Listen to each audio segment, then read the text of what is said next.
कल देर रात मेरी माननीय मुख्यमंत्री जी श्री विष्णुदेव साई जी से मुलाकात हुई और मैंने समस्त युवाओं की ओर से, छत्तीसगढ़ के युवाओं की ओर से अनुरोध किया है कि 2019 में जो परीक्षा हुई थी, जिसका रिजल्ट 2021 में आया, सहायक प्राध्यापक की परीक्षा थी, उसमें धांधलियाँ हुई हैं। मुख्यमंत्री भूपेश बघेल की बेटी दीप्ति बघेल का उसमें चयन हुआ है, उसकी जांच की जानी चाहिए, सीबीआई इंक्वायरी में उसको शामिल करना चाहिए और इस अनुरोध को मुख्यमंत्री जी ने हमें आश्वासन दिया है, वो गंभीरता से विचार करेंगे। मैंने ये भी उनसे अनुरोध किया है कि सन 2018 से लेकर 2023 तक जितनी परीक्षाएं हुई हैं, व्यापम द्वारा, पीएससी द्वारा या जितनी भी सरकारी भर्तियां हुई हैं, उन सब में भ्रष्टाचार की बू आ रही है। अभी जो गिरफ्तारियां हुई हैं, भाजपा के संकल्प पत्र के वादे के अनुसार, वो ये इंगित करते हैं, सारे तथ्य इस बात को बता रहे हैं कि छत्तीसगढ़ में पिछले 5 सालों में सरकारी भर्तियों में व्यापक भ्रष्टाचार हुआ है और यहाँ के युवाओं के साथ छल किया गया है। इस छल को युवाओं ने सहा है और अब भाजपा सरकार से उनकी उम्मीद है कि उनको न्याय मिलने वाला है। माननीय मुख्यमंत्री जी ने हमें आश्वासन दिया है कि उस पर गंभीरता से विचार करेंगे। पूरी कांग्रेस पार्टी में टीएस सिंहदेव जी ही इकलौते ऐसे नेता हैं जो जेंटलमैन हैं। वो राजनीति से परे छत्तीसगढ़ राज्य के हित की बात को प्रायोरिटी देते हैं और ऐसा परिलक्षित हुआ है जब उन्होंने सरकारी आवास, प्रधानमंत्री आवास ना बनने के कारण अपने मंत्री पद से इस्तीफा दिया था।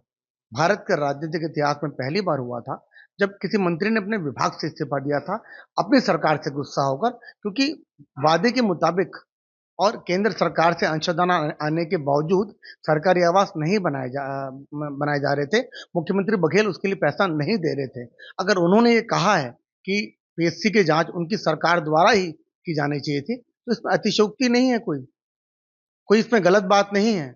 उन्होंने बिल्कुल सही कहा है और वो सच बोलने के लिए जाने जाते हैं और वो अपना स्टैंड क्लियर रखते हैं। छत्तीसगढ़ में 5 साल में बहुत भ्रष्टाचार हुआ है, खासतौर से युवाओं को छला गया है। तो मैं आदरणीय टीएस सिंहदेव जी के इस कथन को सलाम करता हूँ, प्रणाम करता हूँ। परम पूज्य सरसंघ चालक मोहन भागवत जी ने बिल्कुल सही बात कही है और ये दर्शाता है कि भारत देश अंग्रेजों से आज़ाद हुआ था 1947 में, पर उन राक्षसों से आज़ादी जिन्होंने इस महायज्ञ में व्यवधान डालने की कोशिश की, मैं कांग्रेस पार्टी एक बहुत बड़ा रोल उन्होंने प्ले किया है इस पूरे यज्ञ में व्यवधान डालने का, कि कैसे कोर्ट से लेकर अभी हाल फिलहाल तक, जब खड़गे जी ने बयान दिया था कि आंदोलन नहीं था ये, कि भाजपा के लिए, राष्ट्रवादियों के लिए, संघ के लिए, उन कार सेवकों के लिए जिन्होंने अपनी जानें दी, जिन पे गोलीबारी की गई, जिनको सरेआम मार दिया गया, जिन्होंने लंबी लड़ाई लड़ी और 500 वर्षों बाद श्री रामलला को जो स्वतंत्रता मिली, एक टेंट में रहते थे हमारे भगवान प्रभु श्री रामलला, उनको एक भव्य मंदिर में विराजमान किया गया, प्रतिष्ठा की गई, प्राण प्रतिष्ठा की गई। तो ये हकीकत में सच्ची आज़ादी है। भारत एक ऐसे राष्ट्र के लिए, समय लोगों को आज़ादी मिली थी, इसमें राष्ट्र को आज़ादी मिली।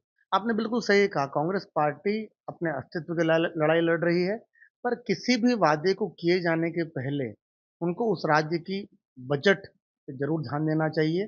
जैसा कि आपने देखा है हिमाचल प्रदेश और कर्नाटक में उनको अपने मंत्रियों की, अधिकारियों की तनख्वाह देने के लाले पड़े हुए हैं।